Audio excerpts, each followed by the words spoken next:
criticism in the advent of fake news and disinformation in my country.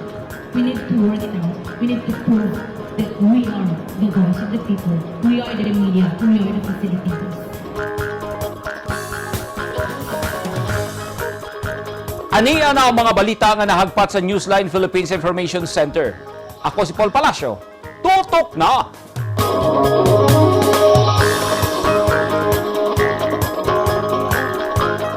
Sa mga headlines, ubang PUJ driver sa Davao City, wala na namasada karong adlaw nga nailaing hugna sa oil price increase.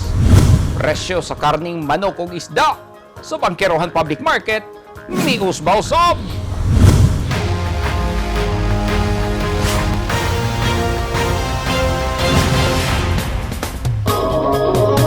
Sa detalye sa ato mga balita, wala na makasabot ang ubang PUJ driver sa Davao City karong naay laing usbaw na sab sa presyo sa produktong petrolyo ang ilang sa gubangon. Busa ang uban kanila, wala una na masada kay perti ng lugia og nanawagan nga wag tango na ang gipatumang libreng sakay nga programa sa gobyerno. Ani ang report ni Eugene Hinutan. Wala una na masahero kining grupo sa mga PUJ driver. Kay naguna-huna sila og laing diskarte nga buhaton tungod kay arong adlaw nagpatuman na sab og laing usbaw sa presyo sa produktong petrolyo ang mga dagkong kumpanya sa lana. Sumala ni Grace Dianyo, dugang kalisod alang nilang mga PUJ ang halos tagasimana nga pag-usbaw sa presyo sa petrolyo. Igo na lang pang patubil ang ilang kita. Busa nanawagan sila sa lokal nga gobyerno nga iundang na ang programang libreng sakay nga mao'y ilang kakompetensya. Isod na jud kayo wa na jud ang sana. Wala na yung sana, pero pait na kayo ba? Isod na kayo. Naaman pero mas mayon datong kanang mga katong mga sana ba kanang mga libre sakay, walaon ba na nila? Gihatag ko ta na sa mga driver PUJ kay wa na pait jud kayo. Mahal kay gasolina sige tuyo kay pasahero. Nya magasolina pagkapon pertinda ko saon lang man na. Sa una, may income sa una 500 karon, income 200. Sa gatos taga-adlaw. Mo na income na mo. Yan ami anak nako tulo ka buok sa pagkaon. Oh, arkilahan na po ng sakyanan, dili mo Pero ang PUJ driver nga si Fernando Arbiol nangiyawat gihapon sa pagpamasada. Matud ni Arbiol, kung kaniadto 7 hangtod 8 kahigayon ra siyang mulibot-libot sa syudad aron mamasahero. Karon ana sa napulo ka biyahe ang iyang ginahimo sulod sa usa ka adlaw. Kaniadto 700 pesos ra ang iyang itubil matag adlaw. Karon ana sa 1,400 pesos ang matubil kada adlaw. Kaya na yun ang income sa una o karon tungod sa gasolina nga nagtaas. Naamang gyapon income pero di na para sa una katunga na lang siguro ana. Sugod kaganihang buntag, ana sa 30 centavos hangtod sa 60 centavos ang gisaka sa presyo sa gasolina. 2 pesos ug 40 centavos hangtod 3 pesos ang giusbaw sa diesel, samtang ana sa piso ug 60 centavos hangtod 2 pesos ang giusbaw sa presyo sa matag litro sa kerosene. Naglaom ang mga PUJ driver nga unta mahatagan sila og dugang ayuda aron makasapar sa ilang panginahanglanon matag adlaw sa ilang pamilya. Eugene Hinutan, Newsline Philippines, Davao Region. Stay safe. Namatikdang misaka ang presyo sa ubang palaliton sa Bangkerohan Public Market sa Davao City dungan sa pag-usbaw sa presyo sa produktong petrolyo karong adlaw. Ang presyo sa karning manok ug isda ang miusbaw ang presyo. Ani ang report ni Eugene Hinutan. Misaka ang presyo sa mga nagunang palaliton sa Bangkerohan Public Market sa Davao City, sama sa karning manok ug isda. Sumala sa mga negosyante, dunay bastanting supply sa merkado apan jutera ang namalit. Okay lang, dili kusog, di pud hinay. Dati 130, 150 lang ang manok, karon 200 na. Sa una, makawat kog sa gatos, karon 50 maglugos. Karon nga panahon, palit jud ang isda kay nganuman nihit man ang isda tapos mahal mapud ang mga karni, mga manok, baboy. So ang mga tao diri mo palit sa mga isda. As of June 21, 2022, anaa sa 200 pesos matag kilo ang presyo sa manok gikan sa 160 hangtod 180 nga presyo niini sa milabayng adlaw. Isdang tulingan anaa sa 150 pesos ang matag kilo, bangus nga naa sa 170 pesos hangtod 180 pesos ang matag kilo, tilapia anaa sa 130 hangtod 140 pesos ang matag kilo. Matambaka nga naa karon sa 160 hangtod 210 pesos matag kilo ug tamban nga naa sa tag 60 pesos ang matag kilo. Samtang pasayan nga gagmay anaa sa 260 pesos ang kilo, 280 pesos matag kilo kung dagkong pasayan ang imong paliton. Sa mahilig og nukos, tag 140 pesos hangtod 200 pesos ang matag kilo. Kung dunay pagsaka sa presyo sa karning manok ug isda, mikunhod ang presyo sa karning baboy. Sa karon ana sa 295 pesos ang matag kilo niini gikan sa kapin 300 pesos sa milabayng semana. Naipagbaba gamay lang. Di pa sinento na medyo yung taas ang kaning kwan dagan sa presyo sa livestock. Karon nagbaba lang gamay. Pero ang palit medyo tama-tama sad. Mutaas man umuubos ang presyo sa mga batakang palaliton, normal man o dunay pandemya, nagpabilin ang mga negosyante sa ilang pagpaninda. Sanglit alang kanila, gikinahanglan sa ilang mga customer ang ilang paninda o kinahanglan usab nilang maninda aron mabuhi ang ilang pamilya. Eugene Hinutan, Newsline Philippines, Davao Region. Stay safe. Sagad sa mga turnover nga mahitabo sa daan o bag-ong administrasyon, dunay tensyon. Apan sukwahe ang nahitabo sa lungsod sa Santo Tomas, Davao del Norte. Kay kagahapon, hapsay nga gitunol sa administrasyon ni outgoing Mayor Ernesto Evangelista ang tanang mga programa o mga dokumento sa umaabot nga administrasyon ni Mayor Roland De Jessica. Unsay nahitabo sa turnover? Ani ang report ni Noreen Michelle Igonia. Kumpleto, hapsay ug hanay ang pagtunol ni outgoing Mayor Ernesto Evangelista sa mga dokumento sa mga engkargado sa umaabot nga mayor sa lungsod sa Santo Tomas nga si Mayor-elect Rolando De Jessica. Kuyog ni Mayor Evangelista ang iyang anak nga abogado nga si Attorney Eliza Evangelista Lapinia sa dihang gipahigayon ang turnover kuyog ang transition team sa grupo ni De Jessica. Gitunol sa umaabot nga administrasyon ang mga dokumento sama sa Comprehensive Development Plan, Annual Investment Program, Government Assessment Report, Comprehensive Land Use Plan, Executive Legislative Agenda, Santo Tomas LGU's Devolution Transition Plan ug uban pang dokumento nga dunay kalabutan sa operasyon sa lungsod. For the last 3 years as to the paghatag og maayong og dekalidad na health services, social services, kanang responses nato kung naay kalamidad, no? Naanak ang katong responder ni Tomas. It's a 24/7 operations. Kalamidad man or man-made na disaster, nag-operate na kaya wala man na siya sa una. And ang katong pagpakdang sa corruption. Sa turnover as directed by the ILG, katong gihatag nila tanan na gikuha nila sa checklist is ato-atong i-provide na tanan and turn over na dito sa incoming administration para ma-assess na po nila asa sila magsugod for Santo Tomas. Noreen Michelle Igonia, Newsline Philippines, Davao Region. Stay safe.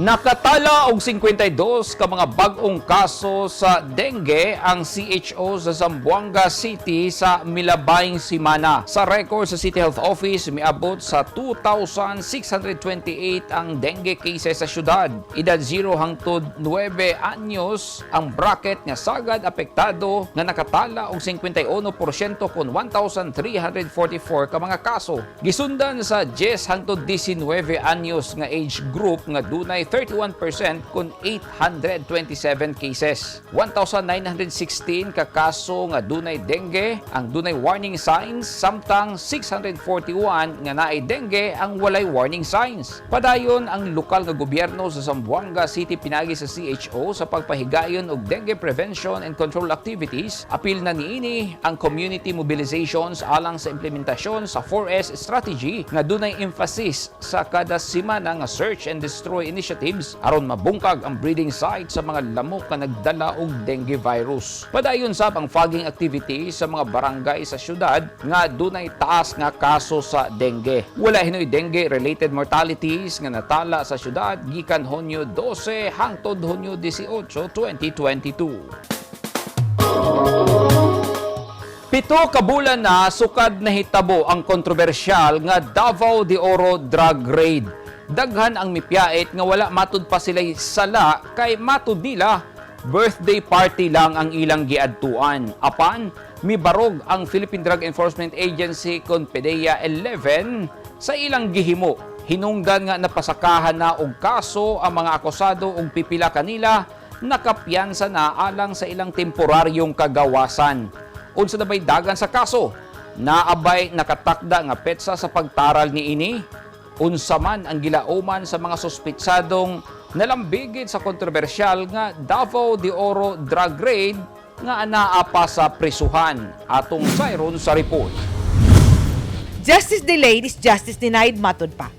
Apan, hangtod karon wala pa sa posisyon ang korte sa nabunturan nga magpakanaw og sentensya tungod kay sunod bulan pa magsugod ang pagtaral sa kaso batok sa 17 ka individual nga nalambigit sa kontrobersyal nga Davao de Oro drug trade niadtong November 6, 2021. Niadtong Marso 22, mi pakanaw og kamanduan si Regional Trial Court Branch 57 Judge Celestial Aranda Gonzales nga nagtugot sa 14 sa 17 ka mga suspitsado nga mubayad og piyansa alang sa ilang temporaryong kagawasan samtang itaral ang kaso. Apan tulo pa ang nabilin dito sa Davao de Oro Provincial Rehabilitation Center nga gilangkuban nilang Paulo Guerra Ala, Rev. San Etherbert Papi Elizalde o Kurt Bayan Carmona Chubot ang nagpabilin sa Davao de Oro Provincial Rehabilitation Center hangtod karong mga takna. Ang tulo nag-atubang sa kasong pagsupak sa Section 5, Section 13 ug Section 14 sa Republic Act 9165 kung the Dangerous Drugs Act of 2002. Mipasaka na ilang abogado ug usa ka mosyon didto sa Court of Appeals nga unta sama sa ilang 14 ka kauban hatagan ug higayon ang tulo pa ka nabilin nga mobayad og piyansa alang sa ilang temporaryong kagawasan samtang nagdagan ang kaso sa korte. Niadtong Mayo 30 mipagawas og komanduan ng Court of Appeals o giawag niini ang Office of the Solicitor General nga lantawon ang petisyon sa mga akusado. Kagahapon, among nahibaluan kang Attorney Michael Castaño nga mihatag na og schedule ang sala ni Judge Celestial Aranda Gonzales kung kanus ang magsugod ang pagtaral sa korte batok sa 17 ka suspitsado. Next hearing is July 14, August 2, August 18, September 6, September 27 ug October 20. For these 3 cases po ba yan, sir? Jointly tried ang 3 cases. Jointly tried. So they are given 1, 2, 3, 4, 5, 6 days to wrap up the prosecution.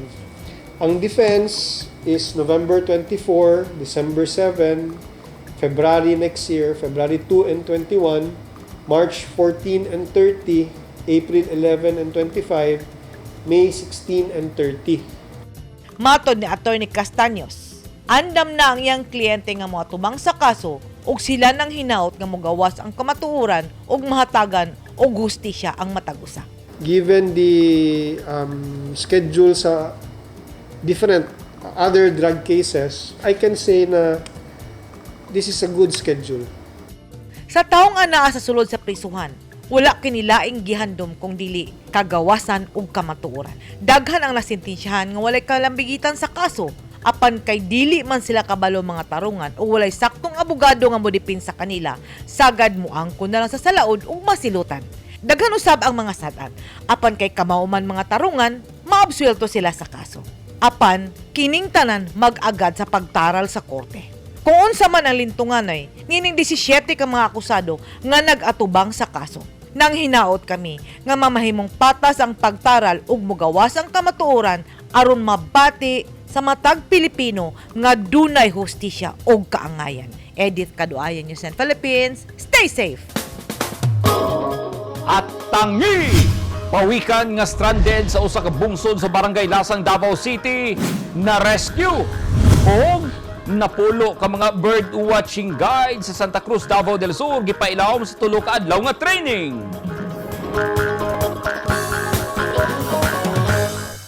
Naging mapaghamon ng taong 2020 sa bawat Pilipino at sa Philippine Charity Sweepstakes Office. Nakapanlulumo at nakapanghihina, ngunit hindi tayo kapwa susuko. Mula noon, ngayon, at sa hinaharap, asahang makakasama ninyo ang PCSO sa pagbangon ng Pilipino sa anumang pagsubok. We will get through this crisis as one nation. Ang mga taong dunay mga ginahambin nga mga grabing mga balatian o comorbidity, hilabi na ang mga senior citizen, sila ang mas delikado nga maigo sa coronavirus disease COVID-19. Busa dubling pag-amping ang himuon og tambali ang mga ginahambin nga mga sakit. Ang pagtumar sa Bilonga Gold Herbal Capsule is a food supplement makatabang aron mapunggan nga musamot ang mga balatian. Turmeric o luyang dilaw ang nagunang sagol sa Bilonga Gold. Gisagulan og sodium ascorbate o vitamin C aron mas mulig-on ang immune system. Ang Bilonga Gold Herbal Capsule mapalit sa mga butika.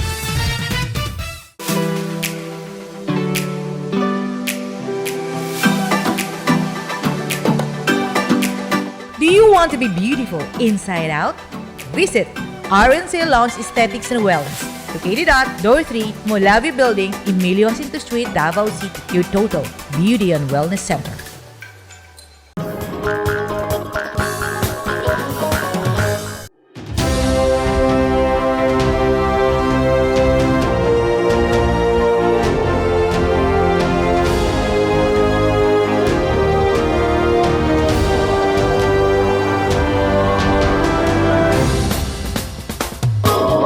This portion is brought to you by Toyota. This portion is brought to you by Rizal Memorial Colleges. This portion is brought to you by Davao Light and Power Company. Napulo ka mga bird-watching guide sa lungsod sa Santa Cruz, Davao del Sur ang gituduan pag-ila sa lain-laing klase sa langgam sa mga tourist destination sa lungsod. Nahuman sa napulo ka mga potential bird-watching guides ang 3-day retooling training nga gipangunahan nila Benito Anthony Pingoy ug Julius Paner sa Big Year Davao Incorporated. Ang mga partisipante nakakumpleto sa discussion ug actual bird-watching session. Gituduan sab sila sa insaktong paggamit sa binoculars o pag-ila sa pangalan sa lain-laing langgam. Gihimo kini sa Municipal Tourism Office aron makahatag og insaktong impormasyon sa mga mahiligon sa bird watching nga hinay-hinay nang nauso sa Davao Region. Ang lungsod sa Santa Cruz dili layo nga mahimong destinasyon alang sa mga mahilig sa bird watching. Ang training suportado sa Provincial Tourism Office sa Davao del Sur. Na-rescue sa mga miyembro sa Tambungon Fisher Folks Association Contamfeas ug Barangay Council sa Lasang, Davao City ang usa ka dakong pawikan nga stranded sa usa ka bungsod. Ang pawikan usa ka green sea turtle nga gibana-bana ang kapin 200 kilos ang gibugaton nga girilisab dayon sa dagat human mabutangan og tag. Ani ang report. Nangunay mismo si Kapitan Alan Simuag sa Barangay Lasang sa pag-rescue sa pawikan nga green sea turtle nga stranded sa bungsod sa Sitio Tambungon, Barangay Lasang, Davao City niadtong Biyernes sa hapon. Pag-abot sa lugar kung hain stranded ang pawikan, gitabangan kini og salom sa mga tao. Dihang nakaplastar, gidayungan ang pawikan pasakay sa balsa o gidala sa baybayon. Daghan ni sa mga itlog, pero gamay ra pud ang daghan ang mapusa. Pero gamay pud ang mo survive kay daghan og threat. Piling area pud sa dagat sa Lasang, daghan ni diri mga seagrass. Sumali siya sa rason nganong i-declare di siya na marine protected area sa seagrass.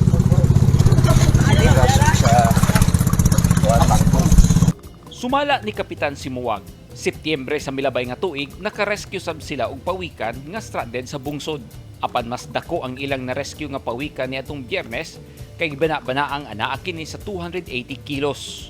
Sagad masulod sa bungsod ang usa ka pawikan kay manubad kini og gagmayng isda hangtod dili na makagawas. tanan na to estimated na to kanang kuan either almost of the same size of weight or siguro mas dako pa ni no. Pero dili ni siya mao no. Kay katong last na to nga nakuha kung amo tong tagingan kita na first touch nito. Ang narescue nga pawikan anaa sa 132 centimeters ang gitason og 77 centimeters ang gilapdon. Gitaptan na sad og sisi ang lawas ni ini ug human sa taging girilisab dayon sa dagat. Nanawagan ang mga barangay official sa lasang sa mga residente nga kung dunay makitaan o mabangalan nga pawikan i-report dayon kini sa mga otoridad aron maaksyonan.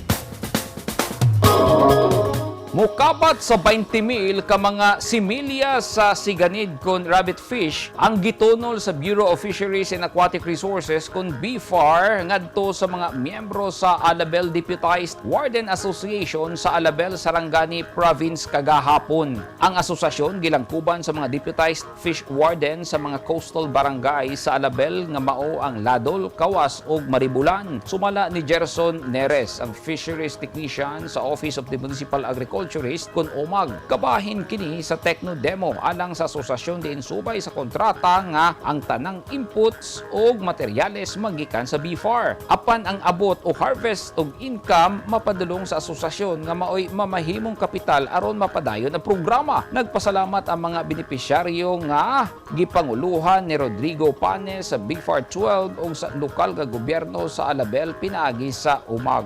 Ang Malaga siganid o nailhan usab nga rabbit fish usa sa mga commercially important nga klase sa isda gawa sa lahi nga lami niini. Ang isda giisip sab nga high value.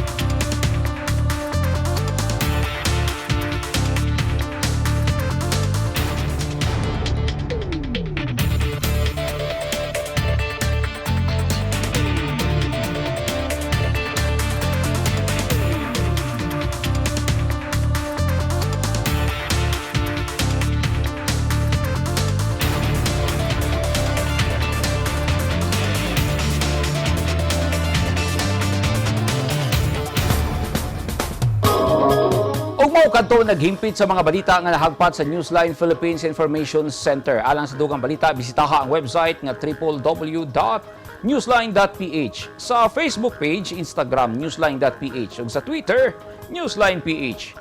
Kung aduna mo'y mga balita o impormasyon sa inyong tagsa-tagsa ka mga lugar sama sa sunog o baha, mamahimo ka na ninyong i-share pinagi sa Newsline Messenger. Masundan sa bininyo pinagi sa pag-subscribe sa YouTube channel sa Newsline Philippines. Ako si Paul Palacio. Daghang salamat and stay safe!